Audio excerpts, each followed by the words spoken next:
स्वागत है। आज हम लोग फिर से एक नया टॉपिक धुआंधार जलप्रपात के संदर्भ में अध्ययन करेंगे। आज के इस वीडियो में धुआंधार जलप्रपात, जैसे कि आप जानते हैं, मध्य प्रदेश के जबलपुर डिस्ट्रिक्ट में पड़ता है और यह जलप्रपात नर्मदा नदी के तट पर अवस्थित है। तो आज हम धुआंधार जलप्रपात के संदर्भ में अध्ययन करेंगे। जैसे कि आप जानते हैं, वीडियो के माध्यम से भारत के भौगोलिक स्वरूप के महत्व के संदर्भ में लगातार हम आपको लाइव कवरेज दिखा रहे हैं। भारत का भौगोलिक स्वरूप, जैसे कि आप जानते हैं, भारत के भौगोलिक तत्वों के विवरण और उसके प्रतिरूप को जानने के लिए आपको भौगोलिक स्वरूप का लाइव कवरेज दिखा रहे हैं। दक्षिण एशिया के 3 प्रायद्वीपों में से एक मध्यवर्ती प्रायद्वीप पर स्थित यह देश अपने आप में महत्वपूर्ण माना जाता है। विश्व के 7वें सबसे बड़े देश के रूप में जाना जाता है। साथ ही लगभग 1.3 अरब जनसंख्या के साथ ही पूरे विश्व के चीन के बाद यह दूसरा सबसे अधिक जनसंख्या वाला देश भी है। तो इस तरह से भारत के भौगोलिक स्वरूप के संदर्भ में लगातार लाइव कवरेज दिखाते रहे हैं। आज हम लोग रोपवे के माध्यम से नर्मदा नदी के विस्तृत विस्तार से उल्लेख करेंगे और साथ साथ जानेंगे कि किस तरह से नर्मदा नदी पर क्या भौगोलिक उसका स्वरूप है, क्या उसका महत्व है, उसी के संदर्भ में लाइव कवरेज कर रहे हैं। जैसा कि आप जानते हैं, प्राकृतिक विविधताओं वाला देश भारत निजातीय विविधता और जनसंख्या के असमान वितरण के साथ मिलकर इसे आर्थिक, सामाजिक, सांस्कृतिक विविधता प्रदान करते हैं। इसके बावजूद यहाँ की ऐतिहासिक सांस्कृतिक एकता इसे एक राष्ट्र के रूप में परिभाषित करती हैं। हिमालय द्वारा उत्तर से सुरक्षित और लगभग 7,000 किलोमीटर लंबी समुद्री सीमा के साथ हिंद महासागर के उत्तर शीर्ष पर स्थित भारत का भू राजनीतिक महत्व भी बहुत बढ़ जाता है और इसे एक प्रमुख क्षेत्रीय शक्ति के रूप में स्थापित किया गया है। तो जैसा सामने आपको दिखाई दे रहा है, नर्मदा नदी है। भारत में 2 नदियाँ, नर्मदा और ताप्ती नदी, अरब सागर में मिलती हैं और बाकी नदियाँ बंगाल की खाड़ी में मिलती हैं। दिशाओं के संदर्भ में भी आपको जानकारी प्रदान करना चाहेंगे कि भारत की पूरी अधिकांश नदियाँ पश्चिम से पूर्व की ओर बहती हैं और नर्मदा और ताप्ती ही एक ऐसी नदी है जो पूर्व की ओर बजाय पश्चिम की ओर प्रवाहित होती है, यानी पूर्व नहीं बहती बल्कि पश्चिम की ओर बहती है। तो इस तरह से नर्मदा और ताप्ती भारत की ऐसी नदियाँ हैं जो पश्चिम की ओर बह करके अरब सागर में विलीन हो जाती हैं। और इसके साथ साथ एक चीज़ और बताना चाहेंगे, जैसा कि आपको सामने दिख रहा है, नर्मदा नदी, गंगा नदी हैं, यमुना नदी हैं या अन्य नदियां हैं जो पूर्व की ओर प्रवाहित होती हैं, डेल्टा का निर्माण करती हैं। लेकिन नर्मदा नदी और ताप्ती नदी ऐसी नदियां हैं जो अरब सागर में मिलती हैं और डेल्टा का निर्माण नहीं करती बल्कि ज्वारनदमुख का निर्माण करती हैं। तो बहुत सारी भौगोलिक परिवेश है, भौगोलिक तत्व हैं जिनको आपको समझना होगा कि ज्वारनदमुख क्या होता है और डेल्टा क्या होता है। डेल्टा और ज्वारनदमुख में अंतर होता है। जैसे कि आप जानते हैं, डेल्टा मीन्स, जैसे कि अब इसके पहले परिभाषित भी किया जा चुका है। इस तरह से नर्मदा नदी का अपना एक विशिष्टता है। जैसा कि आप जानते हैं, नर्मदा नदी अरब सागर में मिलती है और ज्वारनदमुख का निर्माण करती है। बहुत ही गहराई में पत्थरों को काट करके एकदम एक दूर से इस तरह से आपको दिखाई देगा, लेक की तरह यानी सर्प की तरह स्वरूप इसका दिखाई देगा और काफ़ी गर्त में बहती है, यानी डेल्टा का निर्माण नहीं करती बल्कि ज्वारनदमुख का निर्माण करती है और अरब सागर में जाकर के विलीन हो जाती है। तो इस तरह से इस नदी की अपनी एक विशिष्टता है। हम लोग रोपवे के माध्यम से लाइव कवरेज कर रहे हैं। जैसा कि आप जानते हैं, रोपवे एशिया का सबसे बड़ा रोपवे गुजरात के गिरनार पर्वत पर बनाया गया है, 2020 में स्टार्ट हुआ है। तो इस तरह से रोपवे के बारे में थोड़ा सा ब्रीफ जानकारी आपको होनी चाहिए कि एशिया का सबसे बड़ा रोपवे कौन सा है। गिरनार पहाड़ी पे गुजरात में बनाया गया है। रोपवे के माध्यम से हम पर्यटन स्थल में एक स्थान से दूसरे स्थान पे आसानी से ऊंचाइयों तक जा सकते हैं। ऐसे पैदल जाने में काफ़ी कठिनाई होती है और बहुत सारी भौगोलिक परिवेश को देखने में हमें आसानी होती है इसके माध्यम से, और पर्यटन का भी विकास होता है। तो इस तरह से रोपवे के माध्यम से आज हम लाइव कवरेज कर रहे हैं नर्मदा नदी का। जैसा कि आप देख रहे हैं, नर्मदा नदी, और ये जबलपुर डिस्ट्रिक्ट में पड़ता है यहाँ पे, और यहाँ पे किस तरह से जलप्रपात का निर्माण हो रहा है और इस जलप्रपात को धुआंधार जलप्रपात के नाम से जाना जाता है। जैसा आपको दिख रहा है, काफ़ी गहराई से ये नदी बह रही है और आगे चल कर के किस तरह से एक गर्त यानी काफ़ी गहराई में प्रवाहित हो रही है और ये पूर्व की बजाय पश्चिम की ओर प्रवाहित हो रही है और अरब सागर में जाके मिल रही है। तो इस तरह से ज्वारनदमुख का निर्माण करने वाली नर्मदा नदी का लाइव कवरेज कर रहे हैं। जैसा आपको स्क्रीन पे दिखाई दे रहा है, किस तरह से धुआंधार जलप्रपात के माध्यम से यह नदी का जल प्रवाह आगे की तरफ हो रहा है और ये धुआंधार जलप्रपात के नाम से जाना जाता है, जो जबलपुर डिस्ट्रिक्ट में पड़ता है। तो मध्य प्रदेश के जबलपुर डिस्ट्रिक्ट में इस तरह से धुआंधार जलप्रपात अवस्थित है। इसकी क्या क्या विशेषताएं हैं आगे भी क्रमबद्ध तरीके से आपको बताएंगे कैसे नर्मदा नदी जो अमरकंटक के पहाड़ियों से निकली हुई हैं और अनूपपुर ज़िला में पड़ता है, तो इस तरह से अनूपपुर ज़िले में वहाँ से स्टार्ट होकर के अमरकंटक की पहाड़ियों से शुरुआत होकर के और किस तरह से ये अरब सागर में विलीन हो जाती है। और यह एक ऐसी नदी जो पूर्व की बजाय पश्चिम की ओर प्रवाहित हो रही है। तो नर्मदा और ताप्ती दो नदियाँ हैं, महत्वपूर्ण नदियाँ हैं जो अरब सागर में मिलती हैं। अगली विशेषता, पूर्व की ओर बजाय पश्चिम की ओर प्रवाहित होती हैं, दूसरी विशेषता ये है।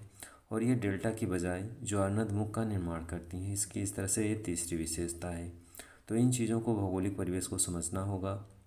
बेहतर समझने के लिए किताबों की बजाय आपको, ब्लैक बोर्ड के बजाय आपको लाइव कवरेज दिखाते हैं, जिनके माध्यम से आप समझ सकते हैं कि नदियाँ, डेल्टा क्या होता है, किस तरह से निर्माण करती हैं, किस तरह से एक गर्त में बहती हैं, जैसा आपको दिखाई दे रहा है कि कैसे ये डेल्टा का निर्माण नहीं करती बल्कि ज्वारनदमुख का निर्माण करती हैं।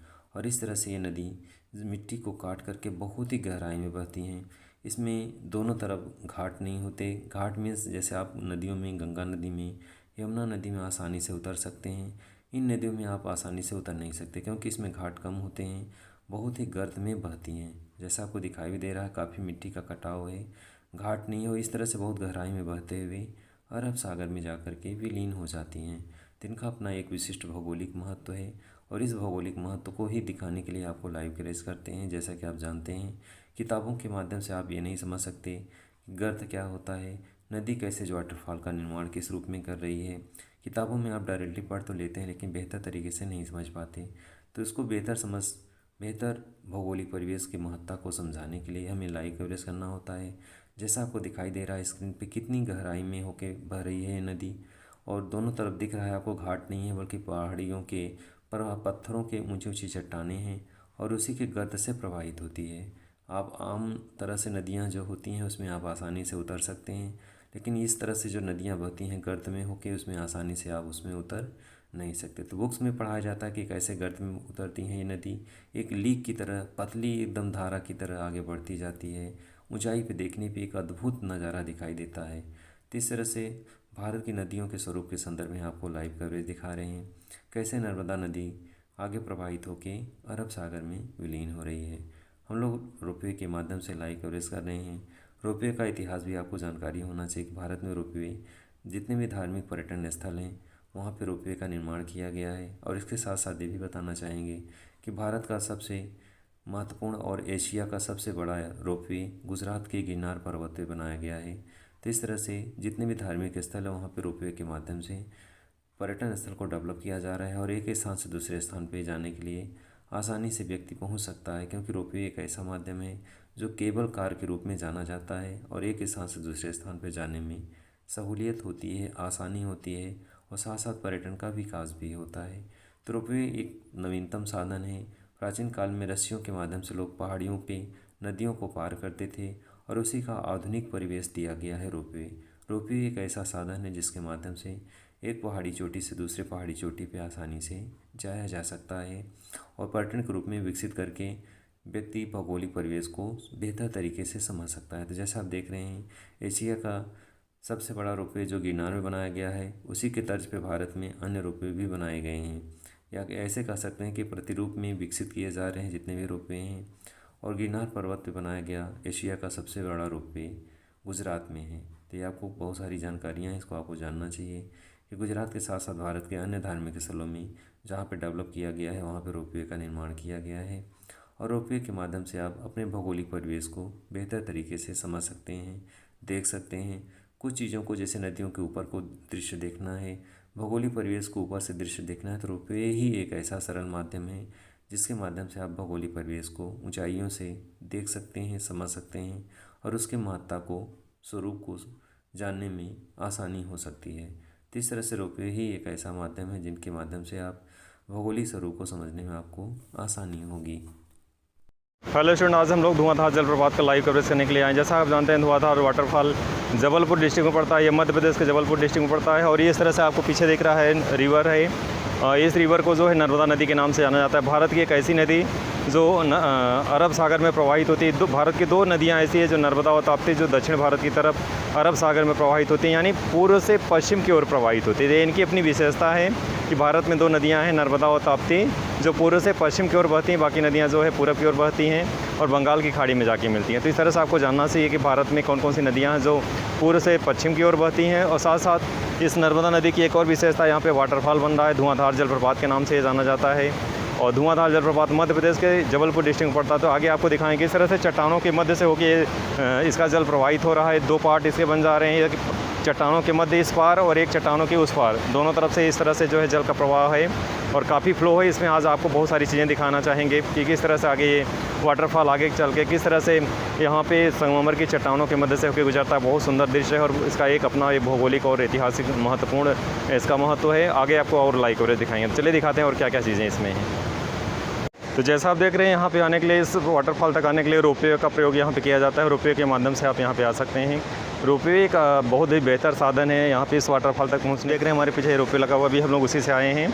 और हमारे जस्ट बगल में जैसा आप देख रहे हैं, इसे धुआंधार जलप्रपात के नाम से जाना जाता है। और यहाँ पे धुआंधार जलप्रपात नर्मदा नदी जो ऑल इंडिया में बहुत ही पॉपुलर धुआंधार जलप्रपात के नाम से जाना जाता है, ये जबलपुर डिस्ट्रिक्ट में पड़ता है। इसका हम लोग आज लाइव कवरेज करेंगे। बहुत सारी चीज़ें आपको दिखाएंगे, भौगोलिक परिवेश के जो चीज़ें होती हैं, जैसे आप देख रहे हैं वाटरफॉल कैसे होता है, किस तरह से आगे प्रवाहित होता है।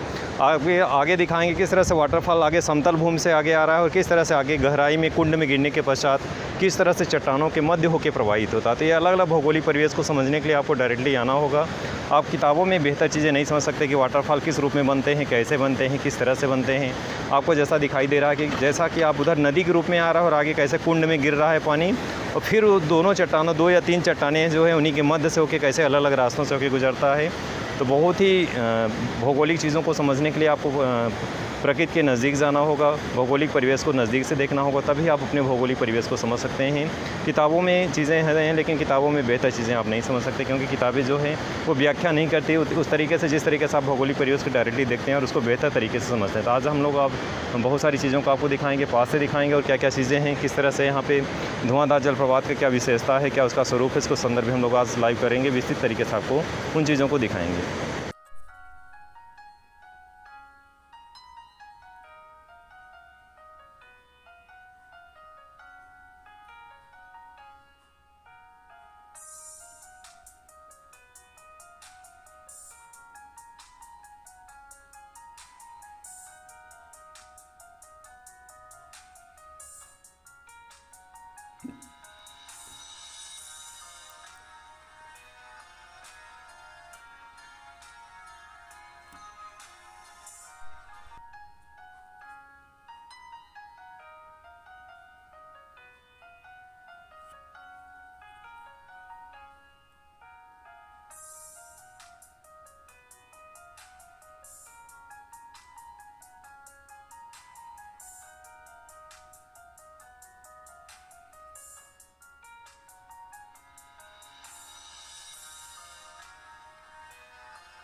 फ्रेंड, जैसा कि आप देख रहे हैं, हम लोग धुआंधार वाटरफॉल का लाइव कवरेज कर रहे हैं। इसके पहले भी हम लोग लाइव कवरेज किया था यूपी का मिर्ज़ापुर डिस्ट्रिक्ट का जो है पूरा वहाँ पे वाटरफॉल जो था उसका लाइव कवरेज किया। यहाँ से जो है धुआंधार वाटरफॉल का कवरेज कर रहे हैं। जैसा कि आप जानते हैं, जितने भी हिस्टोरिकल प्लेस हैं या फिर जितने भी भौगोलिक परिवेश किस तरह की चीज़ें होती हैं, उनका आप लाइव कवरेज करने के पश्चात जो भी चीज़ें आप देखते हैं उनको जो है बेहतर समझ में आता है। तो आज लोग इसका लाइव कवरेज करें। जैसा कि आप देख रहे हैं, इसका काफ़ी जो है भौगोलिक इंपॉर्टेंट है और इस चीज़ को हम लोग आज लाइव दिखाएंगे।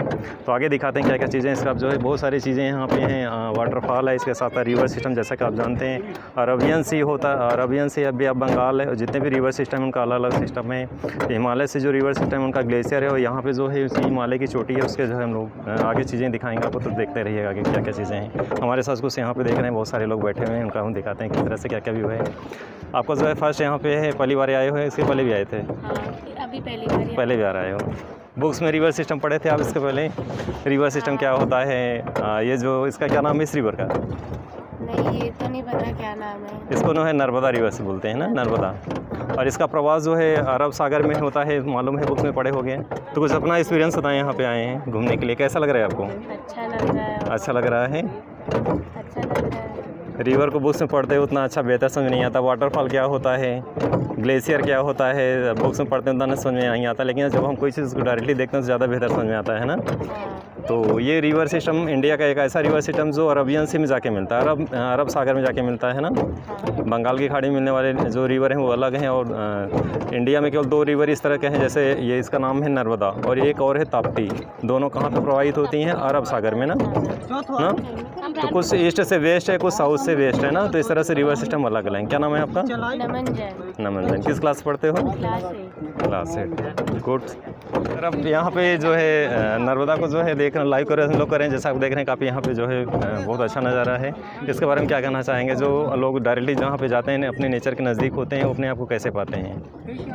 ये धुआंधार जलप्रपात भेड़ाघाट के बारे में हमने किताबों में तो बहुत पढ़ा था, लेकिन जी। पहली बार यहाँ आकर देख रहे हैं। जी। किताबों से यहाँ का एक्सपीरियंस बहुत ज़्यादा अलग है। सभी को हम भी एडवाइस करेंगे कि यहाँ पर आकर इस चीज़ को लाइव देखें। जी। किताबों में, इंटरनेट में जो दिखता है उससे काफ़ी कुछ अलग एक्सपीरियंस है। संसाधनों से लोग दूर भाग रहे हैं और अपने चीज़ों को, अगर हम इंडिया को डेवलप करना चाहते हैं तो अपने संसाधनों को डेवलप करें। हमारे देश में बिजली की कमी है, बहुत ज़्यादा है। जितने भी हमारे पास इस तरह का रिवर सिस्टम, अगर इससे जो है बिजली का उत्पादन हम कर सकते हैं, जितने भी जो है वाटरफॉल है उनसे हम कर सकते हैं, तो उसके बारे में आने वाले जो जनरेशन जो अपनी इस चीज़ों को दूर भाग रही है, इसको जो है ज़्यादा बेहतर नहीं समझते, उसके बारे में क्या कहना चाहते हैं आप? संसाधनों को, स्कूल में भी बहुत सारे प्रोजेक्ट चलते हैं जिनमें टूर्स वगैरह होते थे जो कोविड से पहले चलते थे। लेकिन अब इन चीज़ों को फिर से शुरू करके और पास से दिखाने की आवश्यकता है। बच्चे पहले जो यहाँ पर टूर आता था लाइव देखते थे यहाँ पास में आके, फिर उसी चीज़ को प्रोजेक्ट और मॉडल में बनाते थे। अब ये सब थोड़ा सा रुक सा गया है और बच्चों का जो डेवलपमेंट होता था चीज़ों को हाथ से बनाकर चीज़ सीखने का, वो बंद सा हो गया है। यहाँ पास में आके चीज़ों को समझे और फिर प्रोजेक्ट और मॉडल्स बनाने से बहुत ज़्यादा डेवलपमेंट हो सकता है उनका। Thank you sir.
पर्वत का रिवर